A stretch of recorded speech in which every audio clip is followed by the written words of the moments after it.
Phone வச்சிருக்கியா தங்கம்? இருக்கு. Signal இருக்கா? இருக்கும்.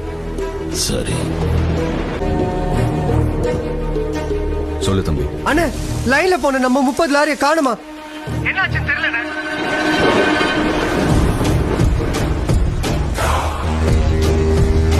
உங்ககிட்ட செல்போன் இருக்கா?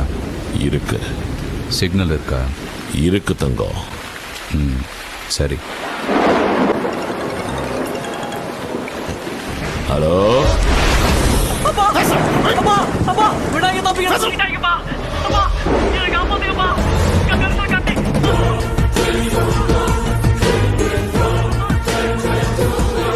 நீங்க 30 லாரியை தூக்குனீங்க, நான் உங்க ஒத்த காரை தூக்குனேன். எவ்வளவு தூக்குறோங்கிறது முக்கியம் இல்லை, எதை தூக்குறோங்கிறது தான் முக்கியம்.